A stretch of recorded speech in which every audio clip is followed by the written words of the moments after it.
mais agora do Coritiba, que enfrenta o Palmeiras domingo. O jogo é às 6:30 da tarde, lá no Allianz Parque, em São Paulo. E o Alexandre Senechal traz as informações do Coxa, que jogou na última rodada, conquistou um ponto fora de casa contra o Cuiabá, Alexandre. E agora o Coritiba teve a semana cheia de trabalho, né? O Coritiba trabalhou visando esse confronto contra o Palmeiras, bastante no gramado sintético que foi implementado no CT do Coxa nessa temporada, e o Lisieiro conversou ali com o departamento de comunicação do Coritiba. Eles cederam pra gente hoje as respostas do Lisieiro. O Lisieiro começa falando primeiro sobre esse ponto que o Coritiba conquistou diante do Cuiabá, ponto importante pro Coritiba deixar de perder, né, vindo uma sequência de derrotas no campeonato, e agora já pensando em conquistar pontos novamente lá em São Paulo. Tem que valorizar o empate, jogar lá é muito difícil por causa do calor, né, sair atrás do resultado e conseguir buscar o empate, tem que valorizar. E já deu um estímulo pra gente fazer uma semana bem forte, bem intensa. Trabalhamos bastante no sintético aqui pra dar uma adaptada melhor para quem a gente vai enfrentar no domingo. O gramado do Allianz Parque é sintético, né? Então o Coritiba já fez os trabalhos pensando nesse confronto para se adaptar um pouco mais ao campo. E o Lisieiro fala sobre essa adaptação feita nessa semana lá no CT do Coritiba. O gramado sintético ele fica um pouco mais rápido, só que também dá uma qualidade boa no jogo, porque a velocidade do jogo fica melhor. Então, entrar bem ligado no começo do jogo, né? Porque eles fazem aquela pressão no começo e tentar sair com um bom resultado de lá. Não, com certeza, já dá um adianto, né? A gente já começa a sentir mais o passe, o domínio, essas coisas, então já chega lá um pouco melhor adaptado. Lisieiro também falou sobre o confronto contra o Palmeiras, né? O Palmeiras é o vice-líder do Brasileiro, vem de derrota, é verdade, para o Fortaleza na Copa do Brasil, mas conseguiu a vaga com tranquilidade, já que havia vencido em São Paulo por 3-0. E o Coritiba agora enfrenta o Palmeiras fora de casa, Allianz Parque, a torcida do Palmeiras vai estar apoiando, e o Coritiba tem uma missão duríssima no confronto desse domingo que a gente transmite aqui na Jovem Pan News. Foi bem intensa, a gente aproveitou com uma semana cheia para aumentar um pouco a intensidade dos treinos, né? Trabalhamos também algumas coisas mais específicas do jogo, então tem tudo pra gente fazer um bom jogo lá. Não, com certeza, a gente sabe que é um jogo muito difícil, a equipe do Palmeiras é uma equipe muito boa, mas vamos lá pensando na vitória, né? A gente tem que entrar em campo pensando na vitória e no desenrolar do jogo a gente vê o que é bom.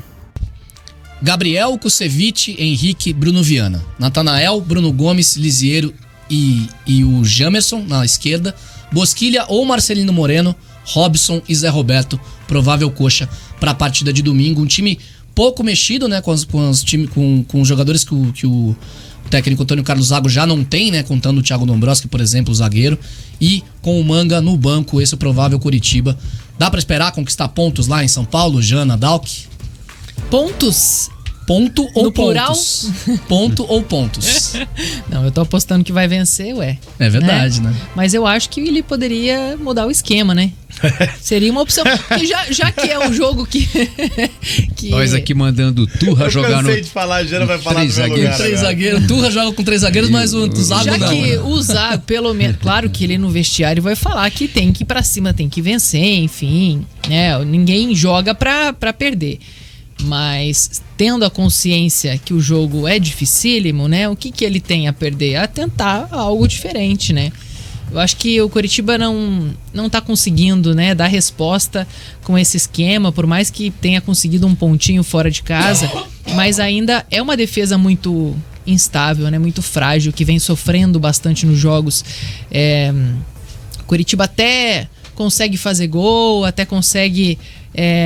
acho que a questão ofensiva, né, ela teve uma evolução, mas ainda o Coritiba acaba perdendo muitos pontos, e perdeu muitos pontos, principalmente jogando no Couto Pereira, né, jogos que poderia ter conseguido a vitória, justamente por essa dificuldade, né, de conseguir ajustar a linha lá atrás. Então vai encarar um Palmeiras que vive um grande momento, né, um time que tem uma qualidade excepcional, e com certeza o Coritiba vai precisar estar muito bem ajustado nesse sentido, né? Jana, o Coxa tem a segunda pior defesa da Série A, 17 gols sofridos, só o América Mineiro sofreu mais, sofreu 20, o Coxa é o lanterna com 3 pontos. E sempre sofre e o América gol, Mineiro, pelo menos, né? Pois é. O América Mineiro é o vice-lanterna, né? O 19º colocado com 4 pontos conquistados, está um ponto acima do Coritiba.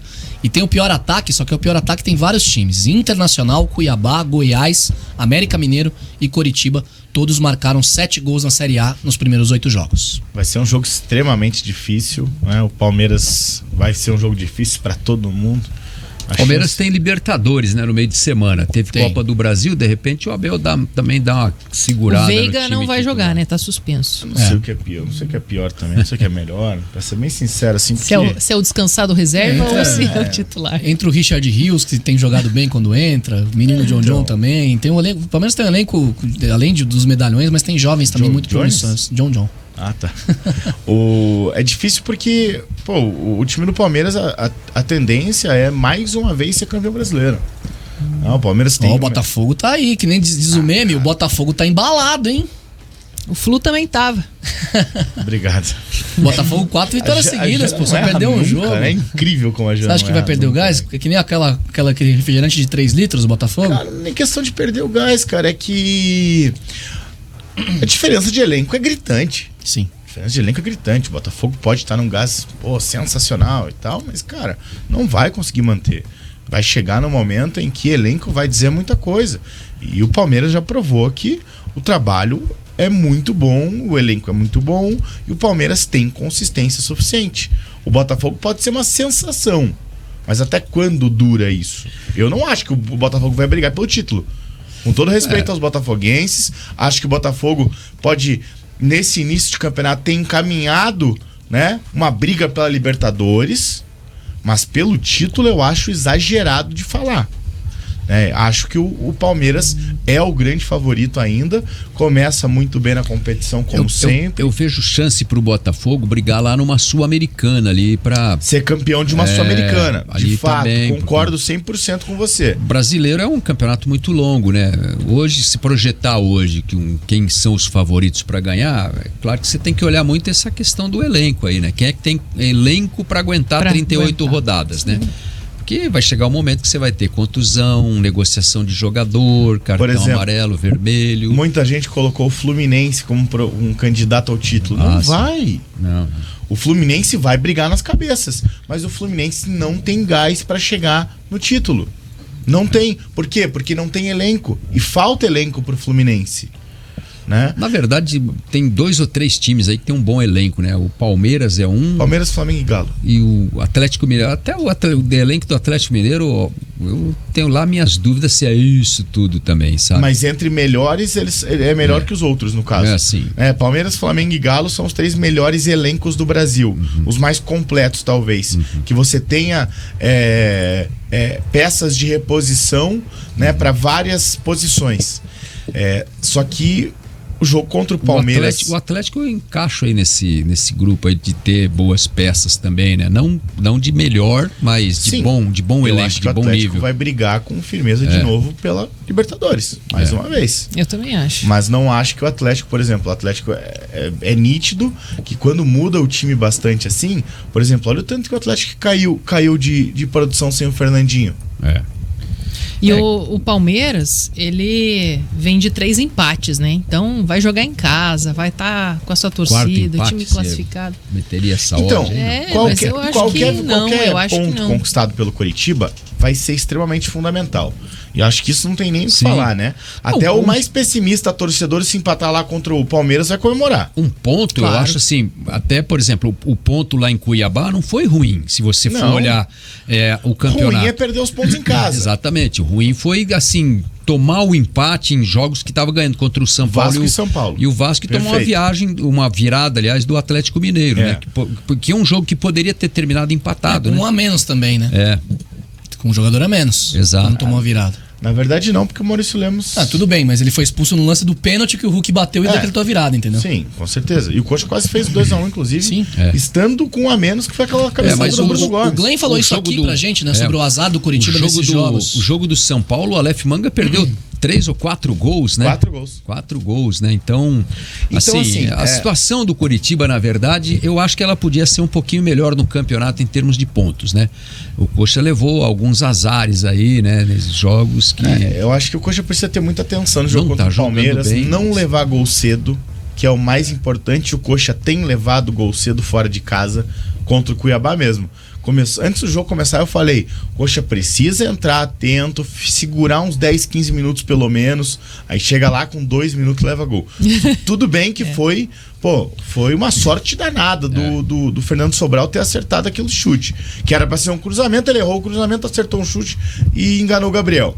Só que contra o Palmeiras, que é um time muito mais qualificado, o Palmeiras sabe muito como chegar ao gol, como criar oportunidades para chegar ao gol. Pois é. E esse é o grande problema. A questão ofensiva do Palmeiras que preocupa justamente porque é o melhor ataque do Brasileirão contra a pior defesa, né? Um sofreu 17 gols, o outro fez 17 gols. Porque o Palmeiras até tropeçou agora na Copa do Brasil, apesar da classificação, mas se você for ver, foi um time que conseguiu controlar o jogo porque ele estava jogando com o regulamento, né? Perdeu o jogo que podia. O Palmeiras vinha vinha numa pressão, né? 3 a 0. danada, o Ceará Sangue querendo... doce, né? E o Palmeiras vinha numa sequência de 15 jogos de vencibilidade. Tinha perdido na Libertadores pro Bolívar na Comecinho altitude, de abril, com um time né? reserva. O Atlético Mineiro, por exemplo. O Palmeiras tinha perdido pro Bolívar no dia 5 de abril. Perdeu Com pro as Água Santa no reservas, Paulista com as reservas. e perdeu pro Bolívar com as reservas, porque tinha que virar contra o Água Santa, né? Na decisão do Paulista. Pois e é. aí jogou logo na sequência. Depois 15 jogos de vencibilidade e perdeu pro Fortaleza num jogo que tinha 3-0 de vantagem na Copa do Brasil. Por exemplo, você podia perder até por 2 gols, Você foi falou 1-0. do Atlético Mineiro, né? O Atlético Mineiro meteu 5 titulares no banco de reservas contra o Corinthians e tomou a virada e perdeu a classificação, né? Subestimou um pouco o resultado. Mas, ó, historicamente, os últimos 4 confrontos entre Coritiba e Palmeiras, equilibradíssimo. 2 vitórias para cada lado. Mas a última Pois é. foi derrota, 4-0 no então passado. a próxima vai ser vitória. A próxima vai Pela ser lógica. vitória. A hora da vitória. 1h29.